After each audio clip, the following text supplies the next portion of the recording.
하나님 말씀 시편 1편입니다. 시편 1편 1절로 6절 말씀입니다. 교독해서 읽도록 하겠습니다. 복 있는 사람은 악인들의 꾀를 따르지 아니하며 죄인들의 길에 서지 아니하며 오만한 자들의 자리에 앉지 아니하고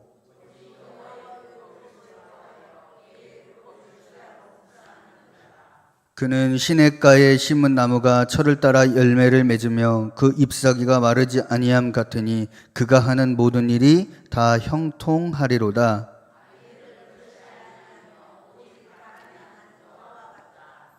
그러므로 악인들은 심판을 견디지 못하며 죄인들이 의인들의 모임에 들지 못하리로다.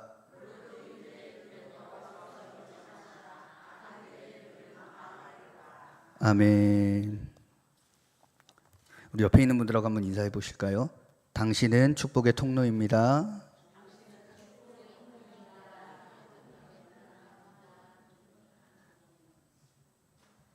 성경적 복의 개념은요, 세속적인 복의 개념을 초월합니다. 시편은 복 있는 사람에 대하여 말하는 것으로 시작합니다. 복은 모든 사람이 받기 원합니다. 모든 사람이 복 있는 사람이기를 원합니다. 과거 우리나라 사람들은 한자의 복복자를요, 숟가락, 밥그릇, 옷장, 방석, 베개, 이불, 옷 할 거 없이 전부 다 눈에 띄는 거에는 다 새겨놓습니다. 그리고 그 새겨놓는다는 의미는요, 복받기를 간절히 원한다, 이 마음을 표현한 것입니다. 그리스도인들도요, 예수 믿으면 복 받습니다 라는 말을 흔히 합니다. 불신자들을 전도할 때도 하나님의 말씀을 직접적으로 전하기보다는 이 말로써 교회에 나오기를 권면합니다. 그렇다면 복이란 무엇일까요? 우리나라 사람들은 흔히 오복이라는 것을 말합니다. 오복이 뭐죠? 5가지 복이겠죠? 그 5가지 복은요, 첫 번째로 장수하는 것, 두 번째로는 부유하게 사는 것, 세 번째는 건강하게 사는 것, 네 번째는 훌륭한 덕을 닦는 것, 다섯 번째는 천명을 다 살고 죽는 것이라고 이야기합니다. 사람마다 복의 개념이 다를 수는 있습니다. 그러나 대부분의 사람들이 이러한 것을 누리는 것을 복이다 이야기합니다. 이것은 사람이라면 누구나 바라고 구하는 것으로 분명 복이다라고 할 수 있습니다. 하지만 이런 것들이 반드시 복이다라고는 할 수 없습니다. 이러한 것들은요, 복이 될 수도 있지만 복이 되지 않을 수도 있습니다. 가령 건강하지 못하고 골골대면서 장수하는 것, 과연 복일까요? 또 많은 부를 가지고 있는데 이것으로 인해서 가정이 분란을 겪는다라고 하면 이것 또한 복이다라고 할 수 있을까요?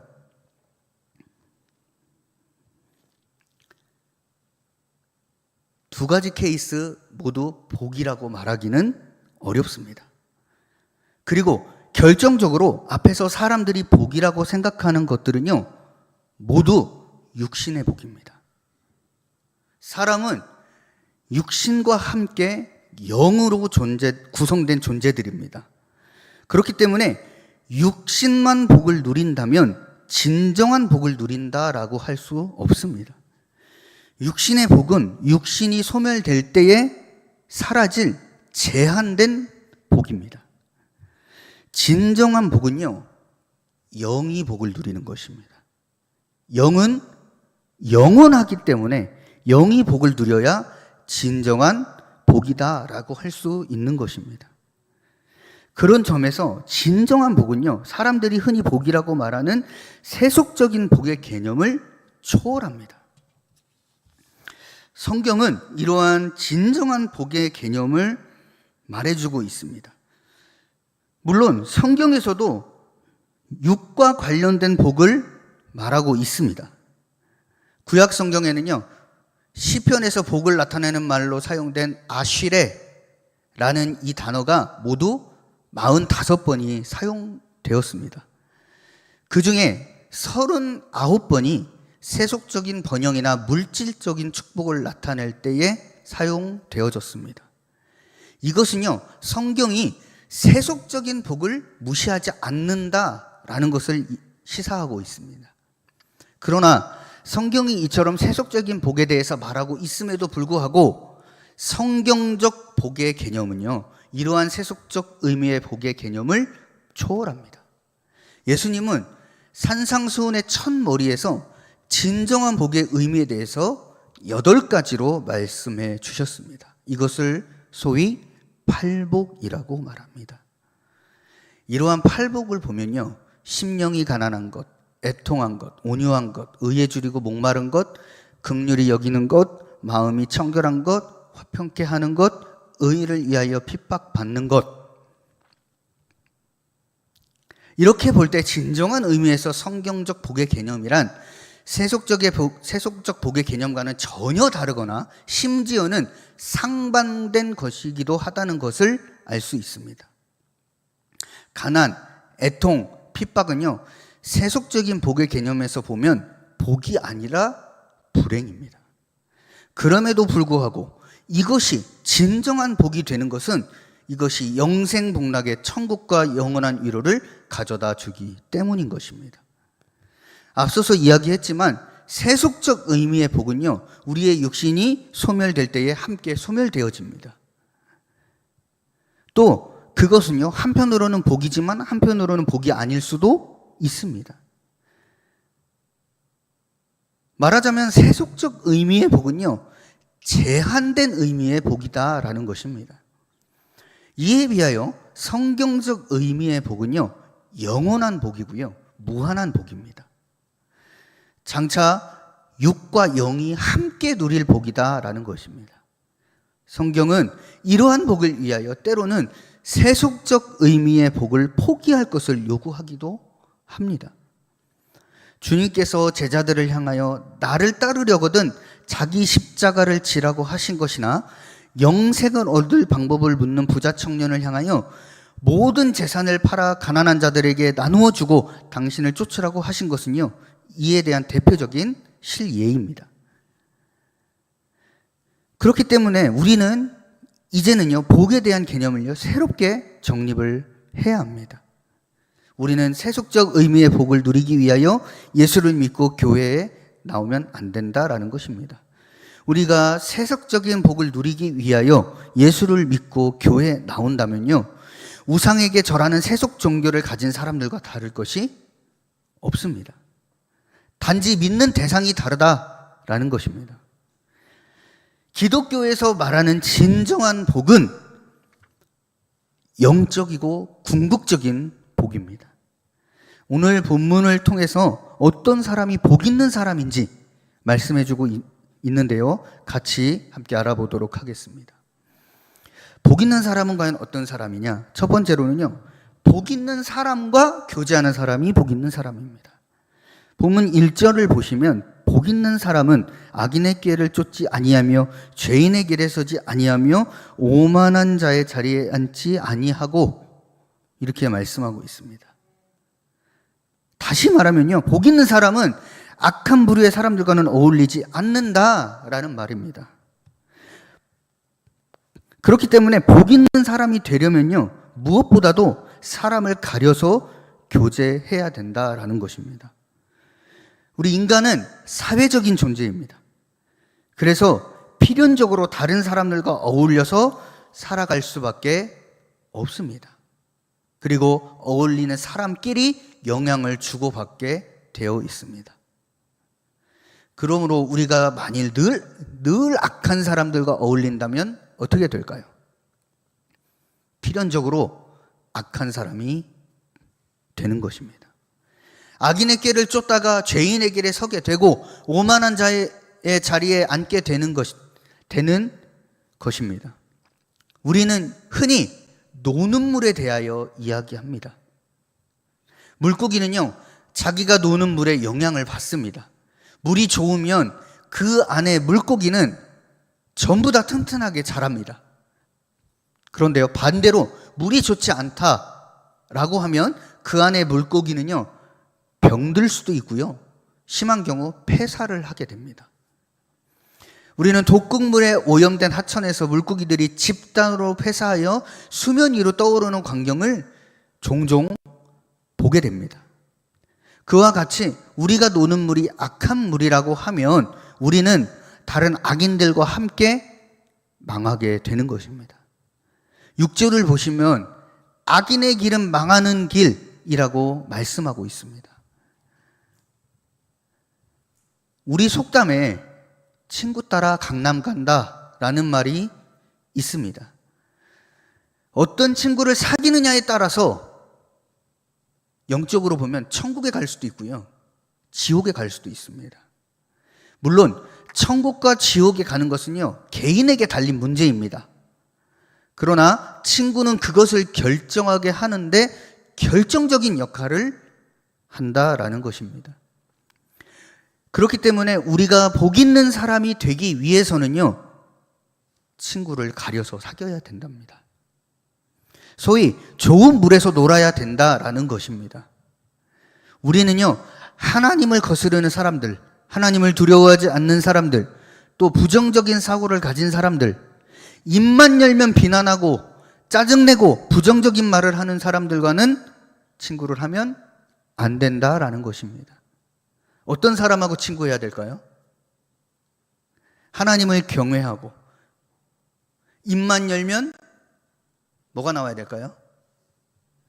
찬양이 나와야 됩니다. 입만 열면 찬양하고, 입만 열면 감사하고, 입만 열면 기도하고, 이런 사람과 교제를 해야 된다라는 것입니다. 말이 긍정적인 사람과 교제를 해야 된다라는 것입니다. 사랑하는 성도님들, 우리 성도님들의 주위를 한번 살펴보시기를 소망합니다. 우리 성도님들 주변에 누가 있습니까? 우리 성도님들의 친구가 누구입니까? 복 있는 사람입니까? 복 있는 사람들을 둔 사람이 복 있는 사람이다라는 것입니다. 그렇기 때문에 우리 성도님들은요, 주변에 복 있는 사람을 두시고, 우리 성도님들도 다른 사람에게 복 있는 사람으로서 함께 있어 주시기를 축복합니다.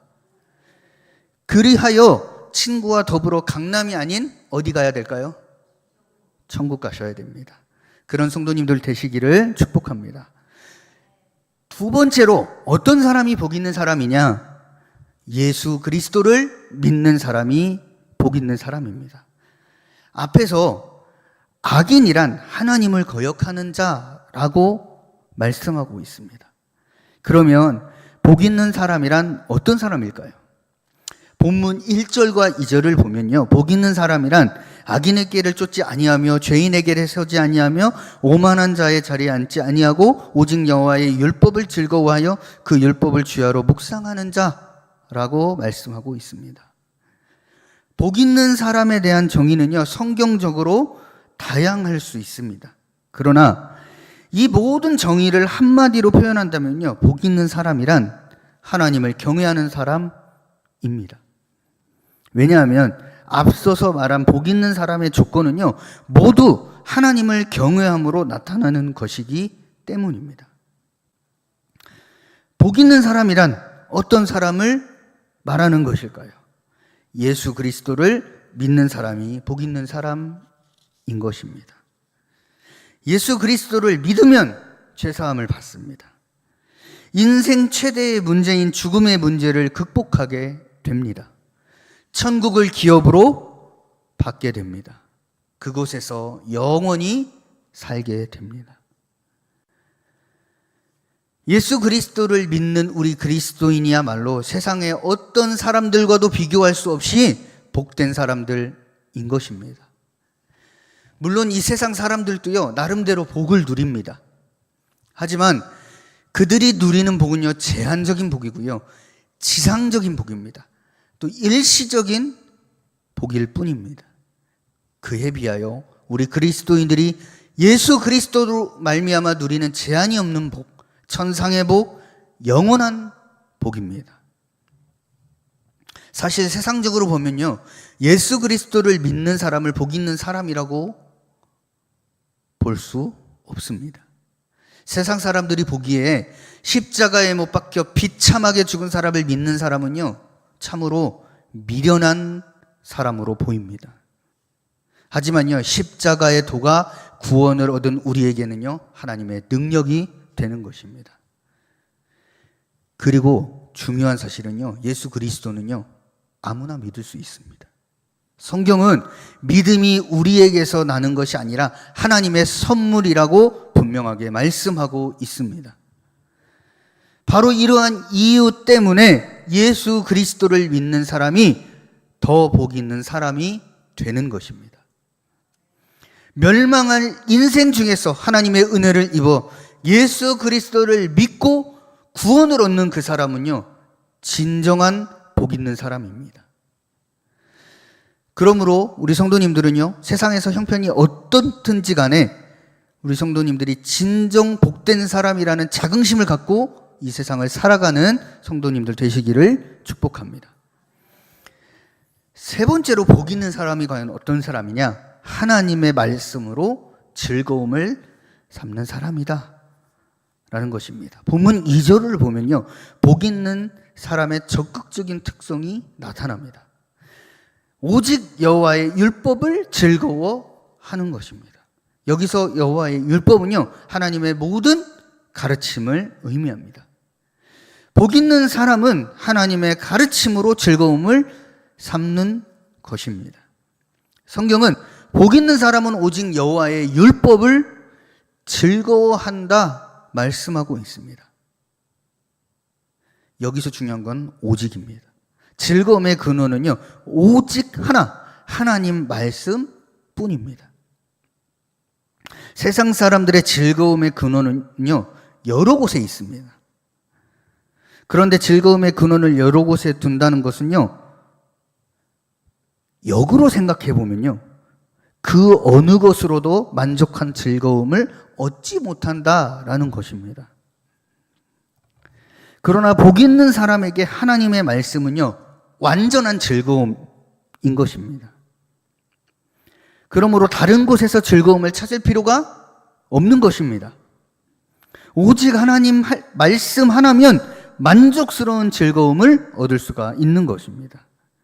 그래서 본문 2절 하반절을 보면요, 그 율법을 주야로 묵상한다 말씀하고 있습니다. 주야로 묵상한다라는 것은요, 항상 묵상한다라는 것입니다. 누가 복 있는 사람인지는요, 그 사람이 하나님의 말씀을 즐거워하는지를 보면 알 수가 있습니다. 내가 과연 복 있는 사람인가는 내가 하나님의 말씀을 유일한 즐거움의 근원으로 삼고 있는가를 보면 되는 것입니다. 하나님의 율법을 좋아하고 그것으로 유일하게 즐거움의 근원으로 삼는 사람은요, 하나님께 속한 사람이고요, 복 있는 사람입니다. 아무리 교회 오래 다니고 신앙생활을 했어도 하나님 말씀으로 즐거움을 누리지 못하고 다른 곳에서 즐거움을 찾으려 한다면요, 진정한 복 있는 사람이 아닌 것입니다. 네 번째로 복 있는 사람은 어떤 사람이냐? 말씀에 삶의 근거를 둔 사람입니다. 본문 3절을 보면요, 복 있는 사람, 곧 하나님의 말씀을 즐거워하여 주야로 묵상하는 사람은 시냇가에 심은 나무가 시절을 쫓아 과실을 맺으며 그 잎사귀가 마르지 아니함 같으니 그 행사가 다 형통하리로다, 이렇게 말씀하고 있습니다.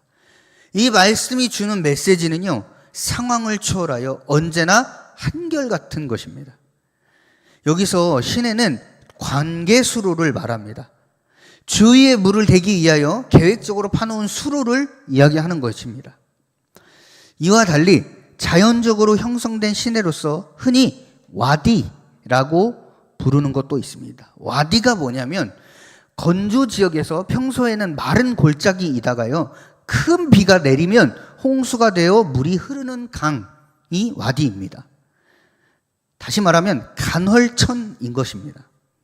그런데 이러한 와디는요, 우기인 겨울철에는 물이 흐르다가도요, 건기인 여름이 되면 물이 흐르지 않습니다. 그래서 이러한 와디 주변에 심겨진 나무들은요, 우기에는 나뭇잎을 내고 싱싱하다가도 건기가 되면 시들어 버립니다. 그러나 관계수로에는 사시사철 물이 흐르기 때문에 그 주위에 심겨진 나무는요, 어떤 상황에도 그 싱싱함을 유지합니다. 그리고 항상 푸른 잎을 내고 계절에 따라 열매를 맺는 것입니다. 하나님의 말씀에 삶의 근거를 둔 사람은요, 하나님을 의지하는 사람입니다. 이 사람은 어떤 상황에서도 열매를 맺는 삶을 살게 된다라는 것입니다.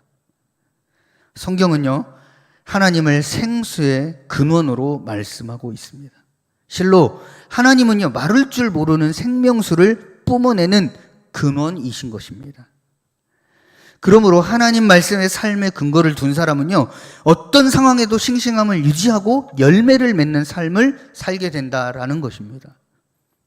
그러나 하나님의 말씀이 아닌 다른 무엇에 삶의 근거를 둔 사람은요, 마치 간헐천 주변에 심겨온 나무처럼 주변 상황이나 여건에 따라 민감하게 반응할 수밖에 없습니다.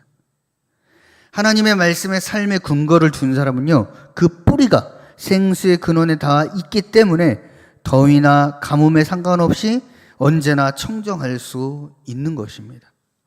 더위나 가뭄을 안 타는 나무, 다시 말하면 시련이나 환난에 관계없이 열매를 맺을 수 있는 그 사람이 진정한 복 있는 사람이다라는 것입니다. 사랑하는 우리 임마누엘 교회 성도님들 모두는요, 하나님 말씀의 삶의 근거를 둔 진정한 복 있는 사람들이 되시기를 축복합니다. 복 있는 사람은요, 복 있는 사람과 교제하는 사람이고요, 예수 그리스도를 믿는 사람이고, 하나님의 말씀으로 즐거움을 삼는 사람이고, 말씀의 삶의 근거를 둔 사람입니다. 임마누엘 교회 모든 성도님들은요, 복 있는 사람들이 되시기를 축복합니다. 더 바라기는 복 있는 사람이 되셔서 그 복을 흘려보내는 축복의 통로로 쓰임 받으실 수 있기를 축복합니다. 기도하겠습니다. 하나님 아버지 감사합니다. 성경적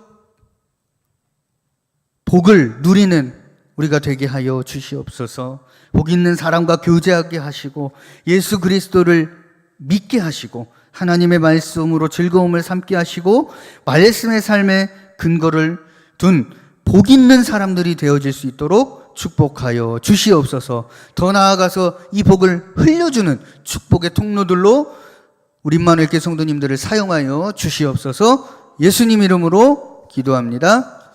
아멘. 우리 찬